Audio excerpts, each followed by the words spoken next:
오늘 말씀 같이 나눌 때 알지 못하는 하나님이라는 제목으로 함께 선고하겠습니다.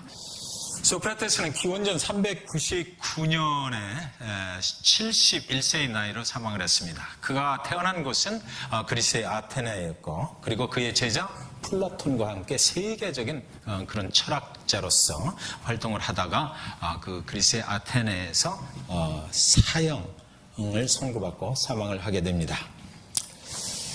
소크라테스의 고향이 그리스의 아테네, 오늘 본문에 나오는 아덴입니다. 바울이 그곳으로 가게 됐던 거죠.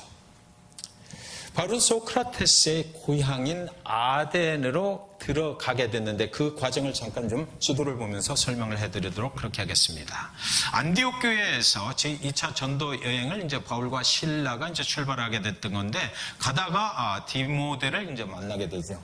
그리고 소아시아 지역에서 계속해서 있으려고 했지만 성령께서 그의 길을 막아서 드로아에서 배를 타고 어디로 갑니까? 마게도냐 지방으로 건너가서 저 위에 빌립보로 들어가게 됩니다. 빌립보에서 자주장사 루디아를 거기서 만나게 되죠.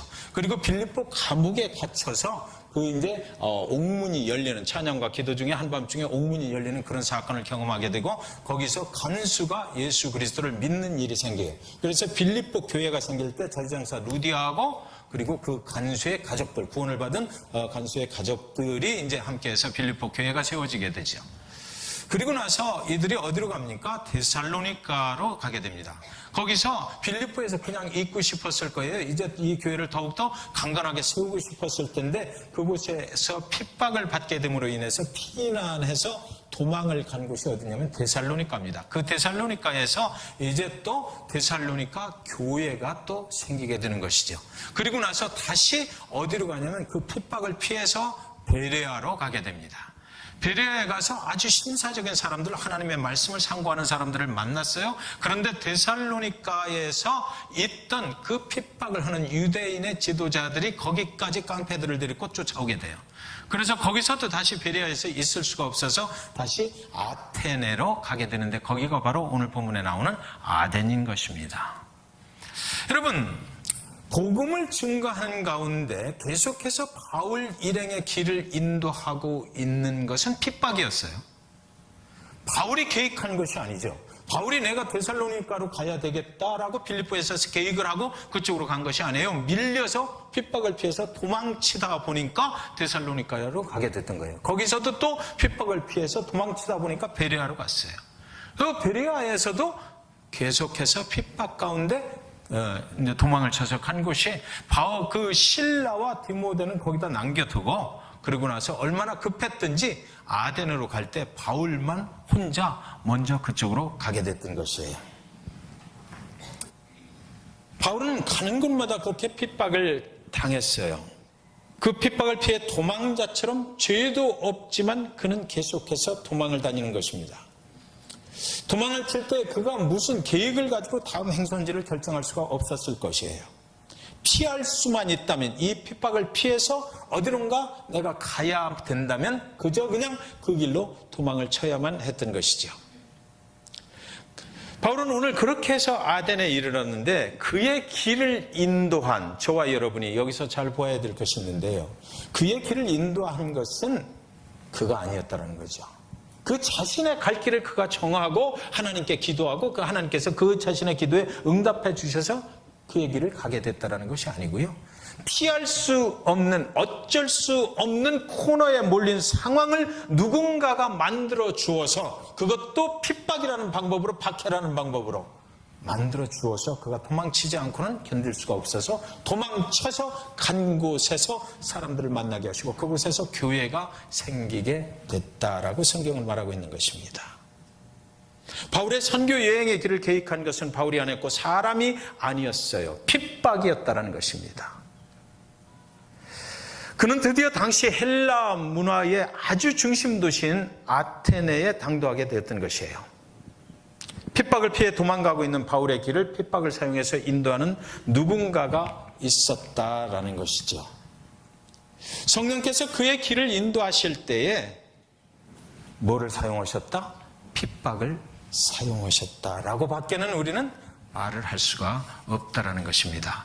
하나님께서 하나님의 일을 위해서 저와 여러분을 사용하셔서 무언가를 하시기를 원하신다면 그때 무엇을 사용하실 수 있다? 핍박과 박해를 사용하셔서 우리를 코너에 몰아넣으시고 우리를 하나님이 원하시는 길로 인도해 가실 수 있다라는 것이죠. 그것은 우리가 원하는 것은 아니지만 누가 원하는 것이다? 하나님께서 원하시는 것이다라는 것이에요. 17장 16절에 보면 바울이 아덴에서 그들을 기다리다가 그 성에 우상이 가득한 것을 보고 마음에 격분했다 이렇게 되어 있습니다. 아덴은 그리스의 아테네인데 헬라 문화권의 아주 세계적인 중심지였던 것이죠. 사회적으로나 문화적으로나 종교적으로나 철학자들이 많고 그 사상이 발달을 하고 세계 최고의 어떤 문화를 지향해 가는 그런 도시였어요. 소크라테스의 고향, 그의 제자 플라톤의 고향, 그리고 유명한 세계적인 철학자들이 거기에 모여들어서 매일같이 이 우주 만물을 어떻게 이해를 하느냐, 그것을 토론하고 토론했던 그런 도시였습니다. 그때 아덴 사람들이 섬기는 신의 개수가 무려 300개가 넘었다고 그래요. 그래서 그 아덴에 광장이 있는데 그 중심 광장에 가면 그 자기들이 섬기는 신을 다 우상을 만들어서 세워놨던 거죠. 바울은 여기서 거룩한 분노를 일으킨 겁니다. 하나님의 복음을 알 수도 없고 이 수많은 우상들이 점거한 이 땅에 불쌍한 영혼들을 보고 예수 그리스도를 알고 있었던 그 바울은 거기서 거룩한 분노를 일으켰다, 격분했다라고 해요. 유대인의 해당에서도 시장 골목을 돌아다니면서 이제 바울이 시작을 하는데 예수 그리스도의 죽으심과 부활을 증거를 하는 것입니다. 그런데 여기 철학자들은 절대로 믿을 수 없는 것이 하나 있는데 뭐냐면 인간이 죽고 부활한다는 그 부활 사상을 믿을 수가 없었어요. 죽을 수 있다는 것은 인정하지만 죽고 나서 죽은 사람이 다시 부활한다, 영혼의 문제는 그렇게 될 수 있다라고 그러지만 이 육신의 부활을 절대로 그들은 믿지를 않았던 것입니다. 그런데 바울은 예수 그리스도 그분이 죽으심을 이기고 부활했다는 걸 알고 있잖아요. 그래서 우리도 그를 믿으면 죽지만 다시 그로 인해서 부활한다는 것을 분명하게 알고 있기 때문에 그것을 시장 골목을 찾아다니면서 계속 증거를 하는데, 여기서 성경 속에 참 이상한 단어를 썼는데 아덴에서는 그리스도를 선포했다든지 하나님을 선포했다라고, 하나님을 증거했다라고 돼 있지 않고 변론했다, 정론했다라고 돼 있어요. 그러니까 이 아덴에 살고 있는 사람들은 굉장히 디스커션 하기를 좋아했던 사람이다. 말꼬리를 잡고 늘어지고 해서 네가 지금 말하는 것이 내가 듣지 못한 것이었는데 그것이 무슨 의미냐라는 것을 계속해서 캐려고 하고 그랬다라는 거죠. 그러니까 무슨 얘기가 되는 겁니까? 복음을 증거하기에 너무나 어려운 그런 사람들이 그곳에 살고 있었다는 것이죠. 17장 19절에 보면 그를 붙들어 아레오바고로 가며 말하기를 네가 말하는 이 새로운 가르침이 무엇인지 우리가 알 수 있겠느냐 그랬어요. 아레오바고는 이 아덴이라는 도시에 아주 그 산등성이에, 그러니까 거기에 올라가면 모든 도시가 다 한눈에 들어오는 그런 곳입니다. 굉장히 중심지인 그곳에 있는 광장이에요. 그래서 때로는 공청회 같은 것이 거기서 열리기도 하고 때로는 재판이 거기서 열리기도 하는 곳입니다. 그런데 오늘 본문을 보면, 가만히 보시면 그를 붙들어서 아레오바고로 데려갔다 이렇게 돼 있거든요. 그냥 바울, 너가 전하는 그 하나님, 그 예수가 누구인지 우리가 듣고 싶으니까 나랑 같이 좀 아레오바고 그곳으로 가겠느냐라고 해서 데리고 간 것이 아니고 그를 체포했다라는 거죠. 붙잡았다. 안 가고는 배기지 못하게 만들어서 끌고 갔다라는 것이에요. 그래서 그 광장에서 네가 말하는 이 새로운 가르침이 무엇인지 우리가 알 수 있겠느냐라고 그를 끌고 갔던 것입니다. 그러니까 바울의 입장은 지금 끌려가서 말을 하지 아니하면 안 되는 그런 입장으로 거기에 가게 됐던 거죠. 그런데 바울의 속마음을 한번 생각해 보시기 바랍니다. 자, 지금 계속해서 핍박을 받고 왔는데 가면 갈수록 어디로 오는 거예요? 세계 문화의 중심지로 누군가가 그를 핍박을 통해서 인도해 갔다는 거죠. 여기서 절호의 복음을 전할 수 있는 커다란 찬스를 그는 만나게 됐다라고 밖에는 할 수 없는 거예요.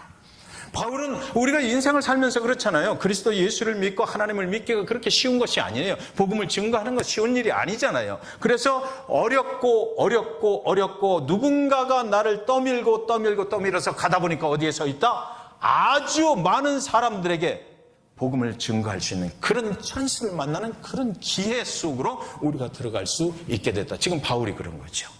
세계 문화의 중심지, 철학자들이 다 모여있는 그곳 중심에서 가장 높은 곳에서 이제 예수 그리스도의 그 복음을 증거할 수 있는 절호의 찬스를 그는 맡게 됐다. 여기 유대인의 해당이 있거든요. 그러니까 유대인들이 거기에 해당에 있는데도 불구하고 얼마나 우상을 많이 섬겼는지 그 사람들이 말하는 하나님 이런 것들이 성경에는 별로 기록이 없어요. 그러니까 바울이 격분해서 일어서서 분명하게 말할 수 있는 절호의 찬스를 이제 맡게 됐다. 그런데 이 아레오바고 여기에 대해서 우리는 좀 알아볼 필요가 있어요. 그래서 보니까 이 아레오바고는 지금 사진을 보았던 그 소크라테스가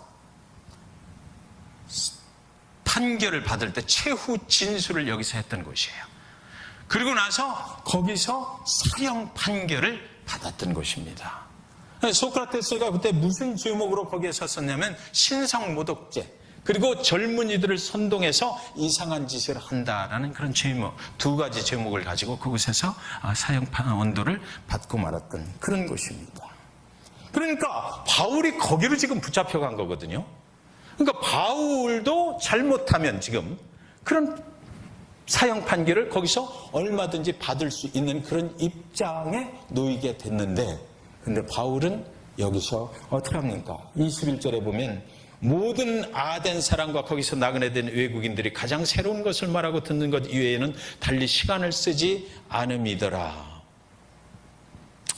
여기 사람들은 모든 시간을 거기에 쏟는 거예요. 새로운 사실, 새로운 진리가 있나, 새로운 철학이 있나, 새로운 사상이 있나, 그것에 하루 종일 쫓아다니는 것입니다. 그러니까 무슨 얘기냐면 바울에게 주어진 시간이 한도 끝도 없이 쓸 수 있었을 것이다라는 거죠. 자기가 얼마든지 자기가 알고 있는 그 복음에 대해서 말을 할 수 있는 시간적인 여유가 충분히 있었고, 세계 각국에서 모인 철학을 하는 사람들, 이상한 사상을 가진 사람들, 우상을 섬기는 사람들이 거기 다 모여 있었을 것이다. 이 동네에 오늘 새로운 지식을 전하는 사람이 들어왔구나, 내가 가서 들어봐야지 라고 많은 사람들이 거기 모였을 것이다라는 것이에요.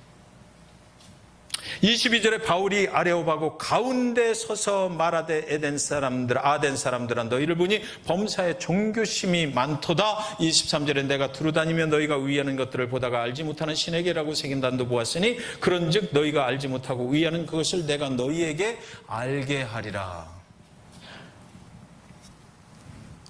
여기 본문에 보면 아레오바고 그 언덕에 섰는데 어디에 섰다?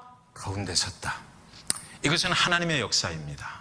하나님께서 그를 세상의 최대의 문명의 도시 가운데 가장 잘 보이는 중심에 세워주셨다라는 거예요. 그래서 그는 거기서 이제 자기가 경험한 아덴에서 경험했던 일들과 하나님에 대해서 말할 수 있게 된 것입니다. 그는 아덴의 가장 가운데 드는 곳에서 잭슨빌 중앙 침례교회 이름을 지을 때 잭슨빌의 중앙에 서자라는 것이었어요. 가장 중심에 서보자. 그래서 가장 중심에 서서 영적인 중심에 서는, 잭슨빌을 인도할 수 있는 그런 중심에 서보자라는 것이 하나님이 주신 비전이었습니다. 인간 세상의 최고의 학문을 자랑하는 사람들의 중앙에 그날 바울은 서게 됐다라는 것이죠. 하나님께서 그를 거기까지 인도하셨다라고 밖에는 볼 수가 없어요. 바울이 말합니다. 너희가 종교성이 많도다. 너희가 형식과 전통과 그리고 어느 신이든지 가리지 않고 가서 당신의 성공을 위해서, 당신이 원하는 것을 얻기 위해서 예배하고 제물을 드리고 하는 그런 것들이 너무나 많도다. 수많은 우상들을 내가 보게 되었다. 그런데 너희가 섬기는 신 중에 알지 못하는 신에게라고 쓴 그런 제단도 보았다. 그래서 내가 오늘 그 너희가 알지 못하는 신에 대하여 내가 설명을 해주겠다라고 말을 시작해요. 그러니까 이쯤 되면 그곳에 우리가 살고 있었다면 아마 바울의 그 다음 말이 무엇일까 기대를 했을 것입니다. 긴장 속에 모든 사람들이 바울에게 집중을 하게 됐던 거죠. 여러분, 바울이 알지 못하는 신에 대해서 설명을 시작하는데 24절, 25절에 보면 우주와 그 가운데 있는 만물을 지으신 하나님께서는 천지의 주재신이 손으로 지은 전에 계시지 아니하시고 25절에 또 무엇이 부족한 것처럼 사람의 손으로 섬김을 받으시는 것이 아니니 이는 만민에게 생명과 호흡과 만물을 친히 주시는 이심이라 라고 말을 하기 시작하거든요. 자, 우리는 이미 사도행전을 주일 성경 공부반에서 공부했어요. 그래서 제가 오늘 열심히 공부하신 것을 좀 테스트를 좀 하려고 합니다. 여러분, 자, 300개의 우상이 있어요. 우상신들이 있어요. 그런데 그 맨 끝에 알지 못하는 신에게라는 또 제단도 또 있습니다. 그리고 나서 바울이 뭐라고 얘기하면 내가 지금부터 설명을 하는 것은 이 알지 못하는 신이 어떤 신인지를 내가 너희들에게 설명을 하겠다 이렇게 나오거든요. 그러면 여러분 질문을 드릴게요. 그러면 지금 바울이 설명하는 이 알지 못하는 신은 하나님인데, 자, 제 질문은 뭐냐면 그렇다면 그 하나님이 이 우상들과 똑같은 선상에서 역사하시는 그런 하나님인가라는 거죠. 네. 여러분 어떻게 생각하세요? 바울이 지금 그걸 설명하겠다는 거예요? 너희들이 섬기는 이 300개 중에 또 하나 더 보태서 하나님도 똑같은 레벨의 그런 신이다라고 설명을 하길 원했는가라는 거죠. 네. 여기 성경에 그렇게 돼 있는데 너희가 알지 못하는 신에 대해서 내가 알려주겠다 그랬어요.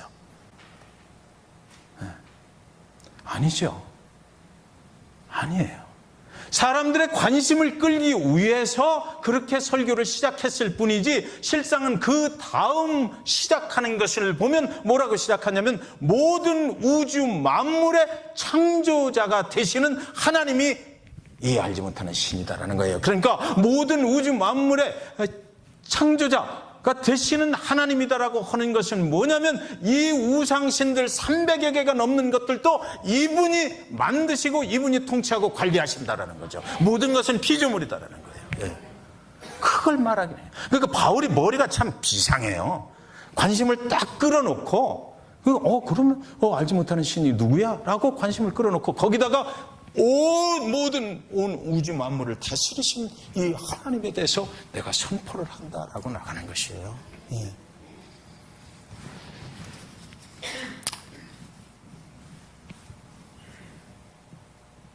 사랑하는 여러분, 왜 그들은요 알지 못하는 신을 섬기게 되었을까? 이것을 우리가 알아야 되죠. 왜 그들은 그러면 그 알지 못하는 신을 만들었는가라는 거예요. 300개가 되는데 신이. 그것을 알아보았더니 옛날에 그 아덴이라는 동네에 커다란 전염병이 돌았던 적이 있어요. 그래서 그들이 그 전염병을 막기 위해서 이 우상에게 이 신에게 다 기도를 하고 계속해서 예배를 드리고 희생제물을 바치고 그렇게 했는데도 불구하고 그 전염병이 끝나지 않았어. 그래서 그렇다면 좋다. 우리가 알 수 없는 어떤 신에게라도 한번 해보자. 그래가지고 알지 못하는 신에게라고 써놓고 거기다가 제단을 쌓는 거예요. 그랬더니 그 전염병이 깨끗이 나았다는 거예요. 그러니까 지금 하나님의 역사가 너무나 기가 막힌 게 그런 역사적인 사실을 통해서 그들이 알지 못하는 신이 굉장히 위대하다. 이 알지 못하는 신이 누군지는 우리는 알지 못하나 그러나 이 신이 능력 있는 신이다라는 걸 알고 있잖아요. 거기다가 누구를 갖다가 알지 못하는 신이라고요? 하나님이시다 이거죠. 예. 너희의 모든 문제를 해결하실 수 있는 분은 하나님이시다라고요. 예. 너희가 여지껏 알지 못하고 믿었던 그 신이 바로 내가 증거하는 하나님이시고 모든 우주 만물의 역사를 주관하시는 분이시고 그분이 능력이 있으신 분이다. 저 우상이 아니다라고 그는 선포를 했던 것이에요. 사랑하는 여러분, 그런데 이제 오늘날 우리에게도 알지 못하는 신이 있지 않습니까? 재물이 없으면 불행하게 살아야 한다는 것 때문에 재물을 알지 못하는 신으로 섬기면서 하나님보다 재물을 더 높이고 있지는 않나요? 건강이 없으면 불행하게 살아야 한다고 건강을 알지 못하는 신으로 섬기고 있지는 않습니까? 우리의 자녀들이 잘 되어야 한다는 것 때문에 자녀를 알지 못하는 신으로 섬기면서 하나님보다 높은 자리에 올려놓고 있지는 않습니까? 우리가 너무나 바쁘다는 것 때문에 그 바쁘다는 것이 알지 못하는, 드러내지 않는 하나님보다 더 높은 자리를 차지하고 있지는 않느냐는 것입니다. 잭슨빌 중앙침례교회 담임 목회를 하는 이 김한규 목사는 하나님 그분보다 어떻게 하면 이 잭슨빌 중앙침례교회를 내가 원하는 방법으로 인도해 갈 수 있을까라는 것이 하나님의 뜻보다 우선되어서 그것을 알지 못하는 신으로 간직하고 그렇지 않은 척 숨기면서 살아가고 있는 것은 아닌가라는 질문을 오늘 본문으로부터 받게 되는 것입니다.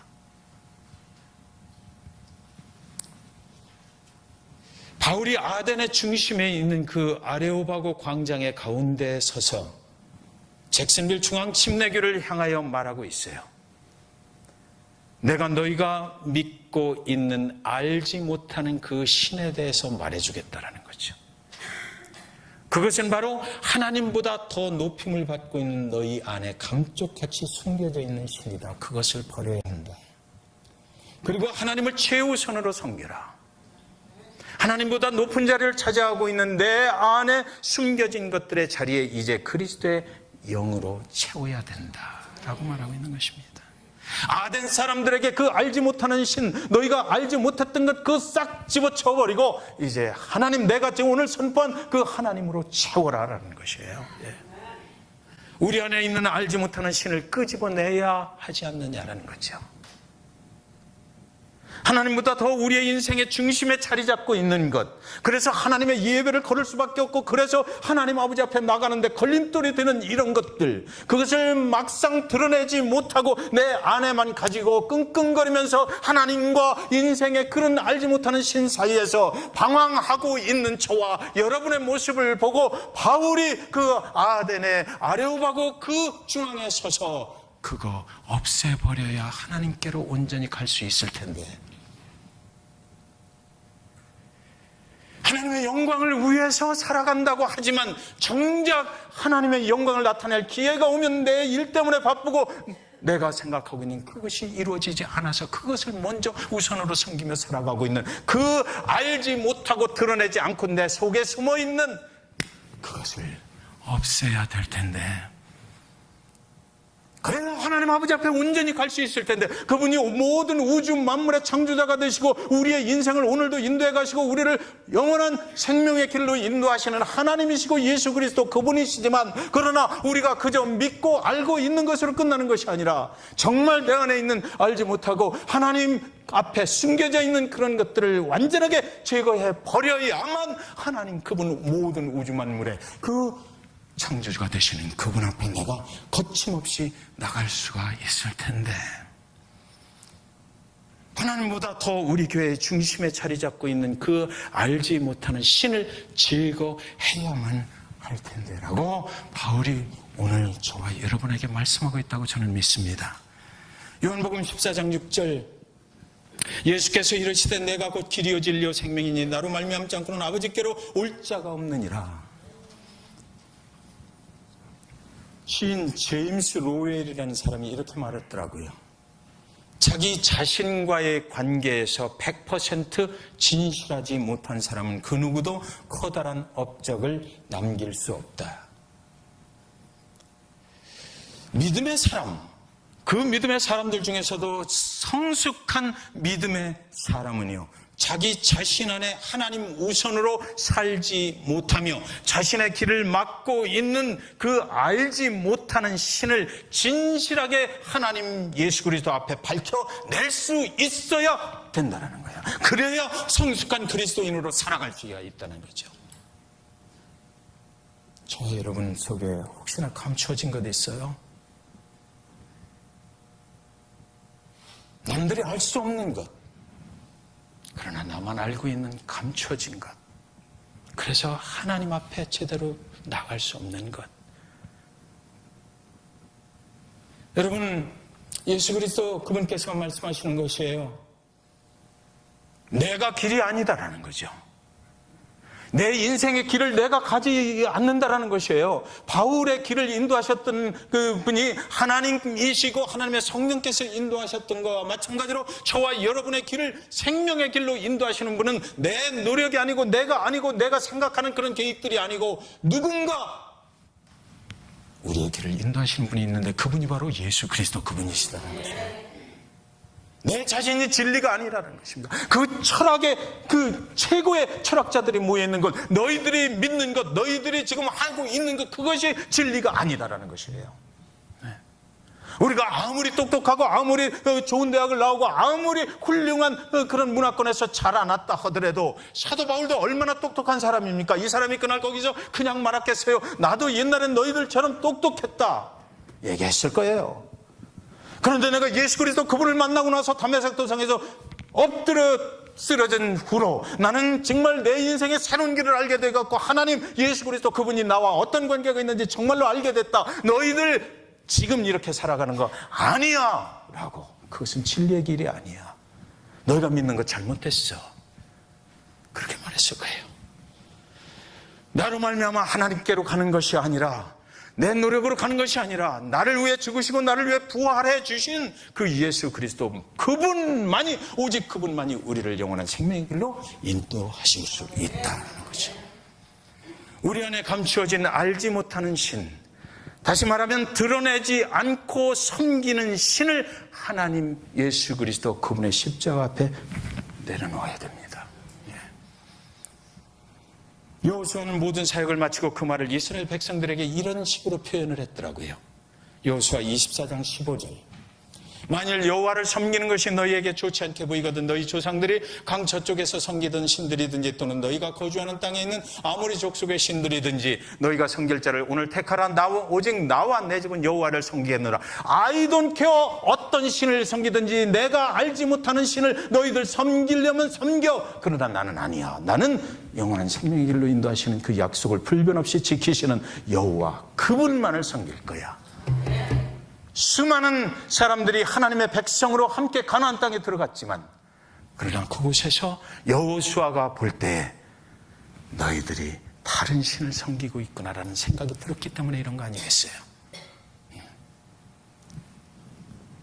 풍요의 신, 축복의 신, 건강의 신, 재물의 신, 너희가 그것을 따라가려면 따라가. 그러나 나는 그건 아니야. 오직 하나님 그분만이 나의 주인이 되시는 거야. 그만을 섬기겠다고 말한 거예요.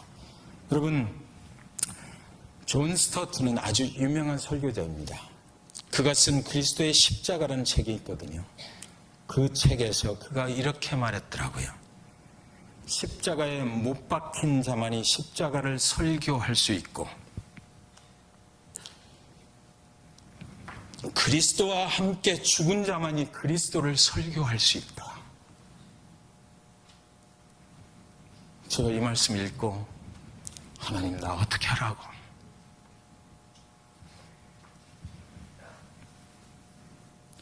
하나님 나는 어떻게 하라고? 내 안에 여러 가지 다른 우상의 신들이, 알지 못하는 신들이 아직도 많이 들어있는데 그러고도 여지껏 주님의 십자가 설교를 해왔는데 예수 그리스도가 어떤 분이라고 이야기하고 그것을 주일 예배, 수요 예배, 토요일 예배마다 선포하며 살았는데 그럼 나는 어떻게 하라고? 자격 없는 자가 여지껏 그 짓을 했다라고 하나님이 존 스토트를 통해서 말씀하시는 거군요. 십자가에 못 박힌 자만이 십자가를 설교할 수 있대요.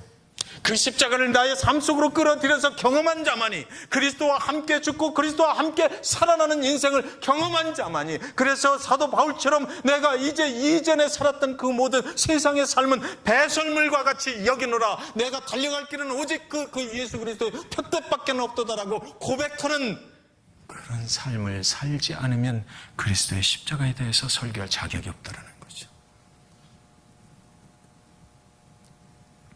그리스도의 복음, 이것은 아덴의 우상을 파괴하는 것입니다.